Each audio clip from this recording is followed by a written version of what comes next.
So when we talk about this attention residue, it's not just this productivity issue. It's also a relational issue, because if I have a conversation and I'm not fully there, the other person notices that. So if I'm a leader and I have a team and I'm not fully there when I have a team meeting, they notice that.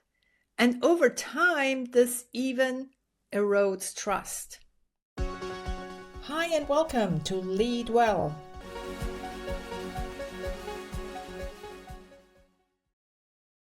Today, we want to talk about presence and the cost of attention. Now think about it. Have you ever finished your workday? So you closed your laptop, probably walked into the kitchen, but you still were in that last meeting. So not really physically, but mentally, you were still there. You're probably answering emails in your head. You're replaying a conversation. Maybe you're planning tomorrow. So your body is home, but your attention isn't. It's physical. It's called attention residue. So today, I want to close our little series by talking about why this matters and why it matters more than most people realize. What is attentional residue? A researcher, Sophie Leroy, in 2009 showed something very, very simple but powerful. When you switch between tasks, part of your attention stays stuck with the previous one. So your brain does not fully disengage from what you just have been doing. Even when you think you moved on, there is this mental leftover.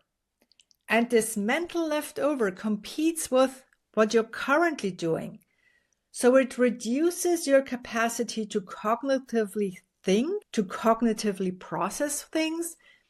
It increases error rates and it slows you down.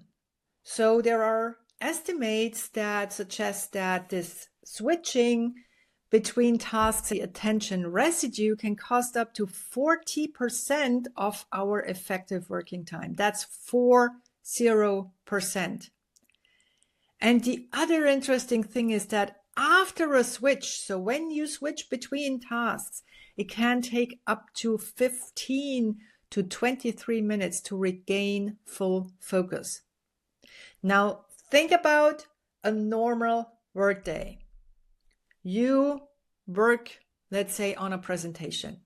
Then there is an email notification coming up. And of course you look at it because it's blinking. Then you get a Teams message, then a phone call, and then back to email. So your brain is always trying to focus, and it's never really fully focusing, fully landing on what you're currently doing.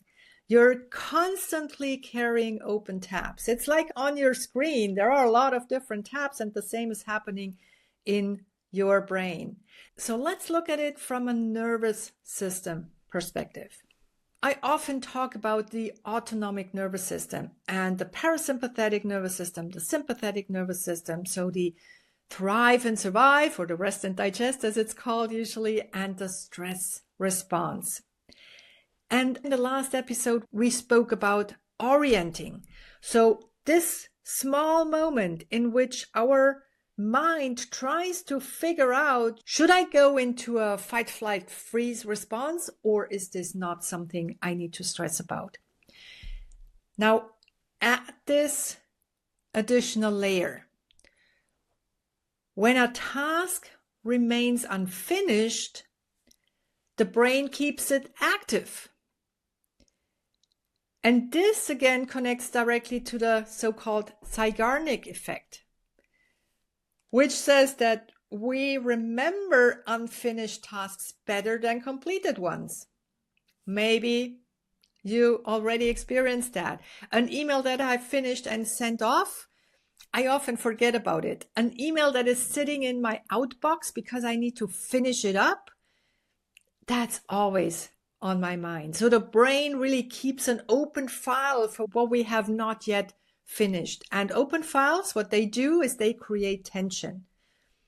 If your system is constantly holding those unfinished goals, those unfinished conversations, pending decisions, something that you still need to do, you will never be able to fully relax. And this is why so many of my clients tell me I cannot switch off.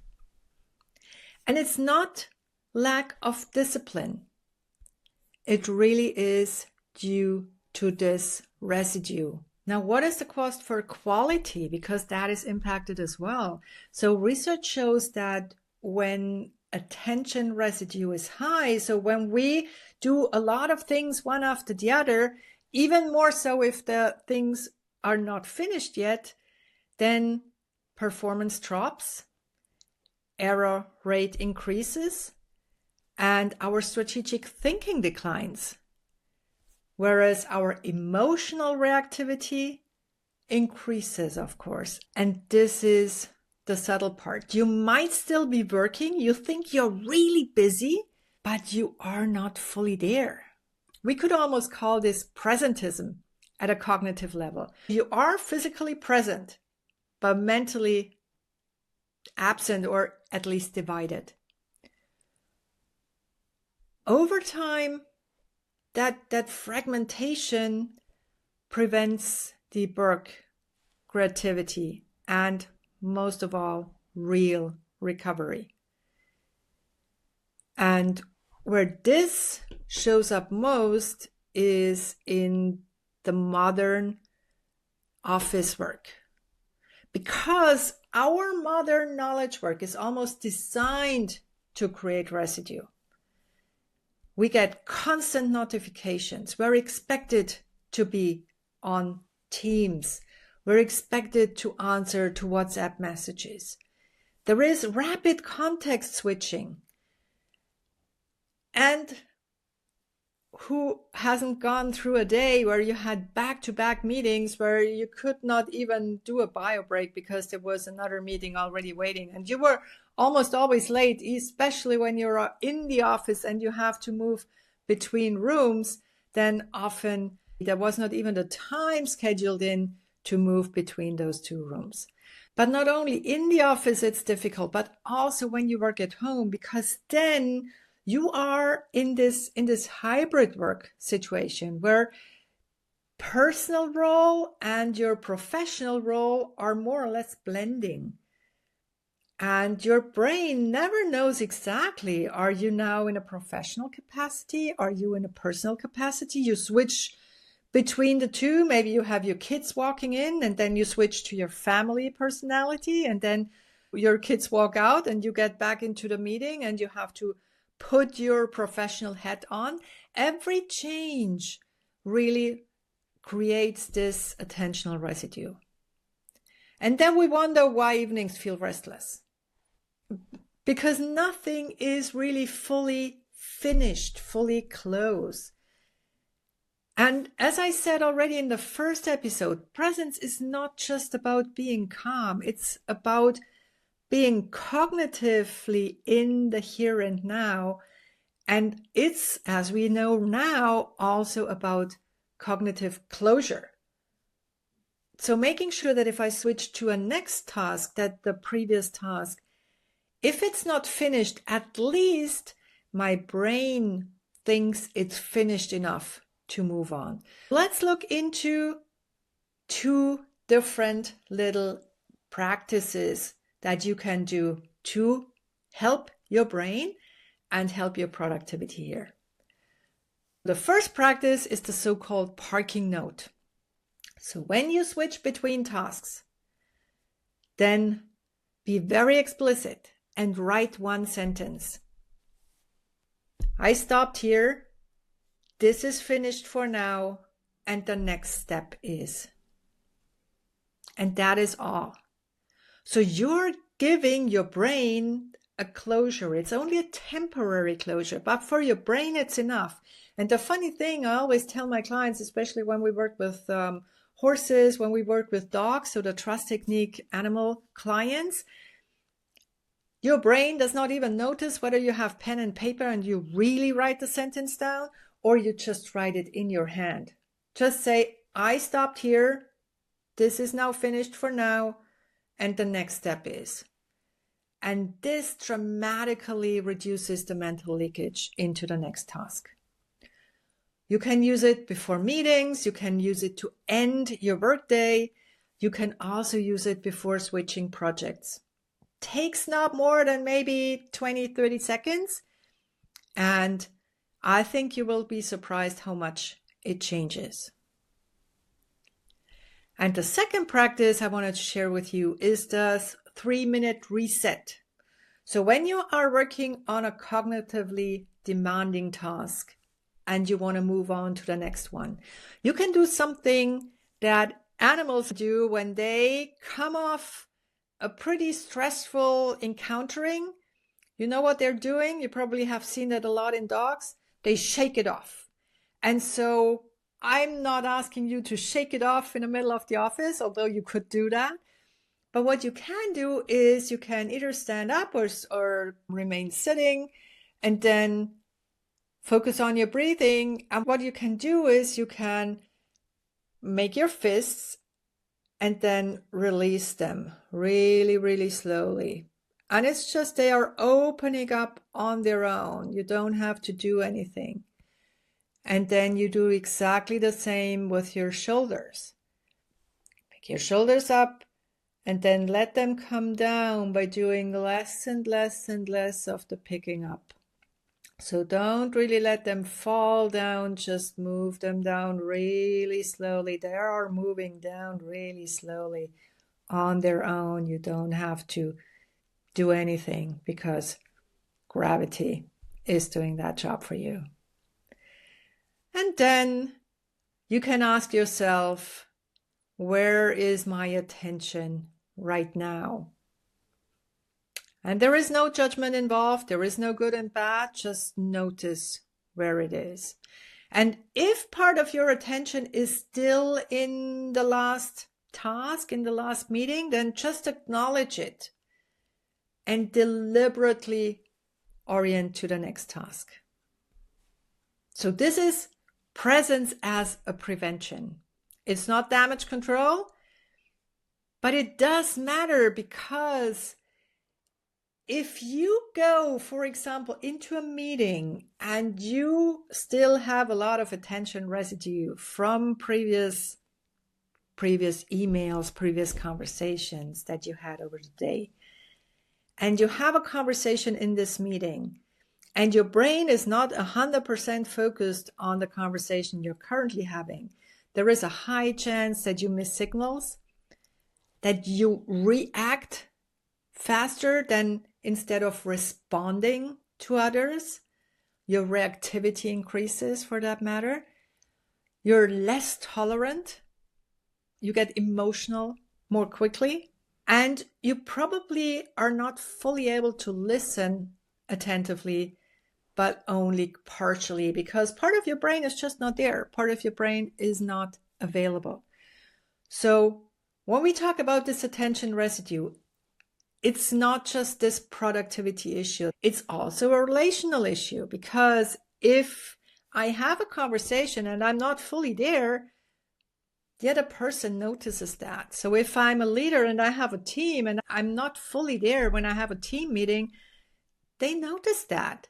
And over time, this even erodes trust. And for those of you who are doing the trust technique with your animals, this is exactly what happens with your animals as well. Your animals notice very well whether you're there with them 100% or not. And so for them, it's equally important that you finish up everything that had happened before and you are there. And it's not a luxury. It really is, we could almost say, leadership hygiene. Now, when we look at it from a bigger picture, of course, this residue, that's not something wrong, because our brain always tries to do something that is helpful for us. So in cognitive science, the residual attention also supports continuity in learning because we can carry over from what had happened before. So the problem is not that residue exists. The problem is this chronic accumulation without closure and this chronic distraction that is going on, the speed of notifications that we're getting. And if I have too many things open, I cannot go deep. Now, when we look back at presence, and presence really is my focus area because I have learned so much from noticing and from learning how to get present that I feel it's really the basis for everything.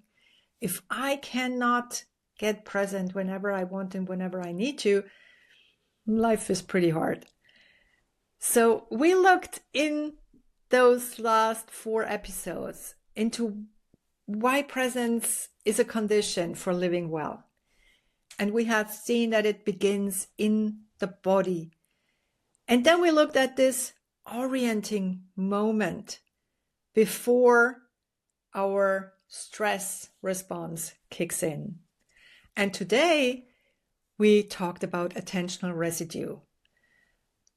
So it's important to me to emphasize that presence is not about eliminating emotions, but it's about freeing cognitive bandwidth. It's about reducing the invisible load in our brain. And it's about reclaiming attention so that I can put my attention where I want consciously. Because attention is your life.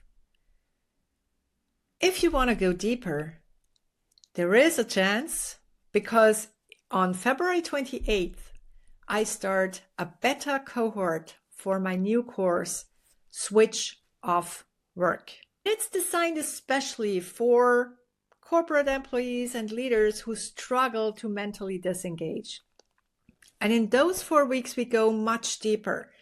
We talk about nervous system regulation tools, practical frameworks for reducing cognitive residue, and clear transition rituals from work to home. So it's not theory, it's applied training. And if you recognize yourself in today's episode, this course will give you the structure and tools to actually implement change. Until next time, may you lead well. Yourself first, and then others. Bye for now. This was Lead Well. Now, what is the one thing that you're taking away from this episode? Please share in the comments below and do share the podcast with your friends and family, but only if you like it.